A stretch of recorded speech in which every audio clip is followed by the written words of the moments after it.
Okay, हामीले use गर्ने Android device चाहिँ किनेको केही महिना या त केही दिनपछि एकदमै धेरै ह्याङ र एकदमै छिटो हाम्रो इन्टरनल स्टोरेज चाहिँ फुल हुने क्रम एकदमै धेरै भइरहेको हुन्छ र तपाईँहरू धेरै थाहा हुनसक्छ यदि तपाईँले युज गर्दै गरेको एन्ड्रोइड डिभाइसबाट चाहिँ युट्युबबाट केही भिडियोहरू या त MP3हरू तपाईँले डाउनलोड गर्दै हुनुहुन्छ भने त्यो सँगसँगै एउटा डुप्लिकेट फाइल पनि डाउनलोड हुने गर्दछ, जसकारण तपाईँको डिभाइस चाहिँ एकदमै धेरै ह्याङ र तपाईँको इन्टरनल स्टोरेज पनि एकदमै छिटो फुल हुने क्रम झन् धेरै बढ्दै गइरहेको हुन्छ।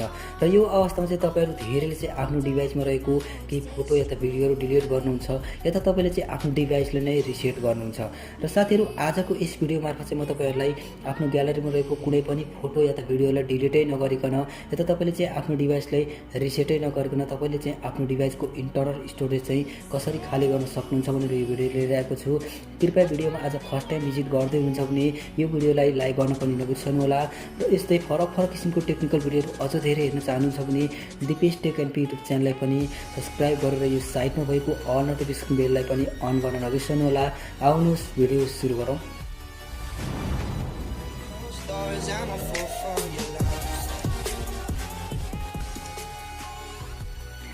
ओके, तपाईँले युज गर्दै गरेको डिभाइस चाहिँ एकदमै धेरै ह्याङ हुने या त तपाईँको स्टोरेज चाहिँ एकदमै छिटो फुल हुने समस्या छ भने तपाईँले चाहिँ आफ्नो डिभाइसमा रहेको यो फाइल म्यानेजरको एप्लिकेसनलाई ओपन गर्नुहोला। र यो एप्लिकेसनलाई ओपन गरिसकेपछि तपाईँले एउटा यस्तो इन्टरफेस देख्न सक्नुहुन्छ र थोरै स्क्रल गर्नु हो भने तपाईँले आफ्नो इन्टरनल स्टोरेज पनि तपाईँले यसमा देख्न सक्नुहुन्छ। र साथीहरू, यदि तपाईँले चाहिँ युट्युबबाट केही भिडियोहरू या त MP3हरू डाउनलोड गर्नुभएको छ या त साथीभाइको डिभाइसबाट चाहिँ तपाईँको डिभाइसमा केही भिडियोहरू या त फोटोहरू सेन्ड गर्नुभएको छ भने त्यसको डुप्लिकेट फाइलहरू चाहिँ तपाईँले डिलिट गर्नुपर्ने हुन्छ। यदि तपाईँले त्यो डुप्लिकेट फाइलहरूलाई डिलिट गर्नु भएन भने चाहिँ तपाईँको डिभाइस फेरि ह्याङ हुने या त तपाईँको स्टोरेज फुल हुने समस्या धेरै भइरहेको हुन्छ। र त्यसको लागि चाहिँ तपाईँले सिम्पली यो राइट साइडमा रहेको तिनवटा डट डट देखिराख्नु भएको छ, यसमा एकचोटि क्लिक गर्नुहोला। र यसमा क्लिक गरिसकेपछि तपाईँले चाहिँ यसमा तिनवटा अप्सनहरू देख्न सक्नुहुन्छ। र साथीहरू, तपाईँले चाहिँ यो सेकेन्ड अप्सन देखिराख्नु भएको छ गेट मोर स्पेस भनेर, सिम्पली यसमा एकचोटि क्लिक गर्नुहोला। र यसमा क्लिक गरिसकेपछि तपाईँले थोरै स्क्रल डाउन गर्नुभयो भने यो लास्ट अप्सन देखिराख्नु भएको छ, यसमा एकचोटि क्लिक गर्नुहोला। र यसमा क्लिक गरिसकेपछि तपाईँले यसमा डुप्लिकेट फाइलहरू यति धेरै देख्न सक्नुहुन्छ कि यसमा तपाईँले चाहिँ गनेर पनि तपाईँले सक्नुहुन्न, यति धेरै डुप्लिकेट फाइलहरू बनेको हुन्छ, जसकारण हाम्रो मोबाइल चाहिँ एकदम धेरै ह्याङ र हाम्रो स्टोरेज चाहिँ यसले एकदम धेरै कन्ज्युम गरिरहेको हुन्छ। त्यसकारण चाहिँ यसलाई हामीले डिलिट गर्नुपर्ने हुन्छ।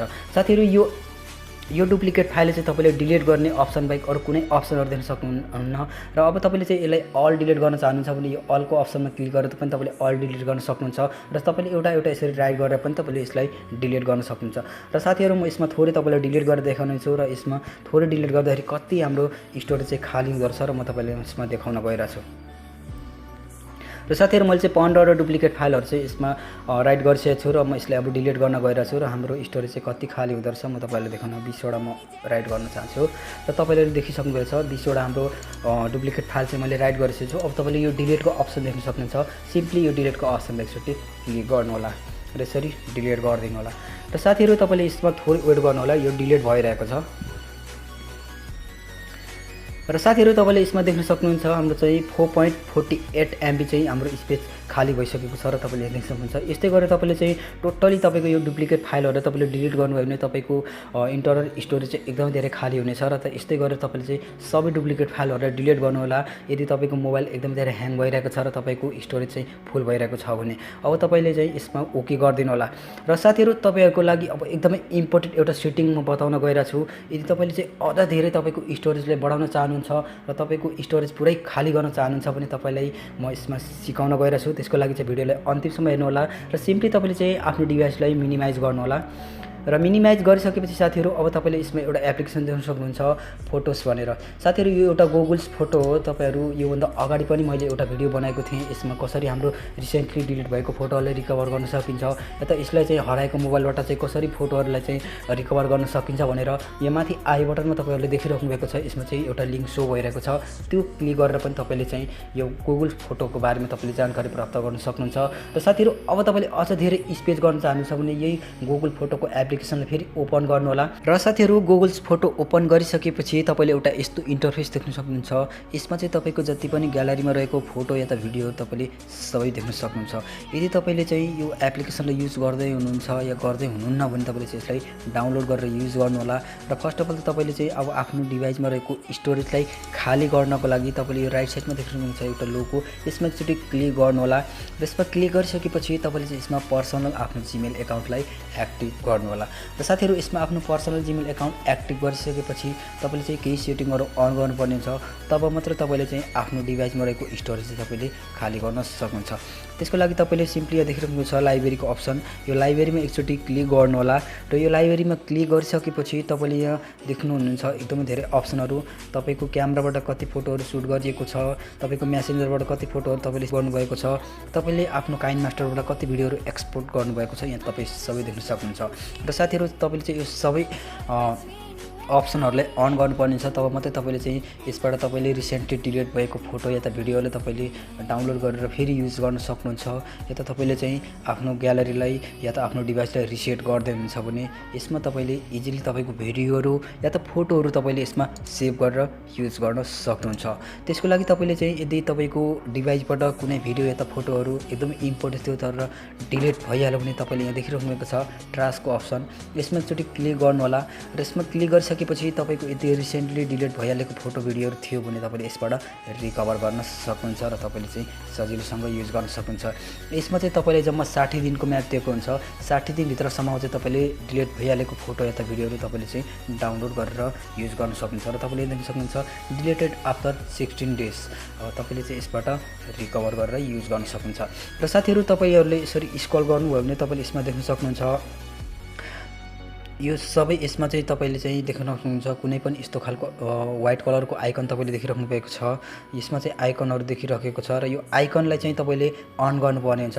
तब मात्रै तपाईले चाहिँ यो गुगल्स फोटोमा तपाईको भिडियोहरु या त MP3 हरु तपाईले यसमा सेभ गर्न सक्नुहुन्छ। र सिम्पली तपाईले यो आइकनलाई अन गर्नको लागि तपाईले जति पनि यो व्हाइट कलरहरु देखिरहेको छ यो सबै अन गर्नुपर्ने छ। त्यसको लागि तपाईले यो फोटोसमा एकचोटी क्लिक गर्नु होला। र यसमा क्लिक गरिसकेपछि तपाईले यहाँ देखिरहनु भएको छ ब्याकअपको अप्सन, यो ब्याकअपको अप्सनलाई यसरी अन गरिदिनु होला। र साथीहरु यसरी अन गरिसकेपछि यदि तपाईको फोटो भिडियोहरु तपाईले चाहिँ मिस्टेकली डिलिट भइहाल्यो भने त्यो फोटो भिडियोलाई पनि तपाईले डाउनलोड गरेर फेरि युज गर्न सक्नुहुन्छ। या त तपाईको स्टोरेजलाई स्पेस भर्न पनि सक्नुहुन्छ। र साथीहरु यसरी सबै अन गरिसकेपछि तपाईले एकचोटी यो गुगल्स फोटोलाई ओपन गर्नु होला। र ओपन गरिसकेपछि तपाईले चाहिँ आफ्नो ग्यालरीमा भएको फोटो भिडियोहरु सबै यसमा सेभ भएको छ कि छैन राम्रोसँग चेकआउट गर्नु होला। र राम्रोसँग चेकआउट गरिसकेपछि यसमा सबै सेभ भइसकेको छ भने अब तपाईले चाहिँ आफ्नो ग्यालरीमा रहेको फोटो या त भिडियोहरु सबै तपाईले डिलिट गरेर तपाईले युज गर्न सक्नुहुन्छ। र जति पनि तपाईले डिलिट गर्नुहुन्छ र तब चाहिँ अब तपाईको डिभाइस चाहिँ एकदमै स्पेस खाली हुन्छ र तपाईले कुनै पनि प्रब्लम हुँदैन। तपाईले यदि यस्तो गर्दाखेरि मेरो डिभाइसमा भएको फोटो भिडियोहरु पछि सबै डिलिट भइहाल्ने त हैन, तपाईले सोच्नु पर्दैन। यो चाहिँ सबै तपाईले यसबाट तपाईले रिकभर गरेर युज गर्न सक्नुहुन्छ। यो गुगल्स फोटो तपाईहरु धेरैले युज गर्नुहुन्छ तर यसको बारेमा धेरैले थाहा नहुन सक्छ। यो एकदमै महत्त्वपूर्ण एउटा एप्लिकेसन हो। यसबाट चाहिँ धेरै युजरहरुलाई थाहा नहुन सक्छ। यो भन्दा अगाडिको भिडियोमा म तपाईलाई सबै बताइसकेको छु र तपाईले त्यो भिडियोलाई पनि चेकआउट गरेर युज गर्न सक्नुहुन्छ। र साथीहरु अब तपाईले चाहिँ यस्तै गरेर तपाईको स्टोरेज खाली गर्न सक्नुहुन्छ। र तपाईको ह्याङ हुने या त तपाईको स्टोरेज फुल हुने समस्या छ भने तपाईले इजिली तपाईले चाहिँ सल्भ गर्न सक्नुहुन्छ। र आजको भिडियो हेरिसकेपछि तपाईहरुलाई कस्तो लाग्यो र कुन इन्टरनेट सेट युज गर्दै हुनुहुन्छ मुनि कमेन्ट सेक्सनमा कमेन्ट गर्न पनि नबिर्सनु होला। र तपाईहरुको सपोर्टको एकदमै जरुरत छ। तपाईहरु धेरैले सपोर्ट गरिरहनु भएको छ र तपाईहरुको अझै पनि धेरै सपोर्टको जरुरत छ। र मेरो च्यानलमा नयाँ हुनुहुन्छ भने मेरो च्यानललाई सब्स्क्राइब गरेर पनि सपोर्ट गरिदिनु होला। हस्त बाइ बाइ।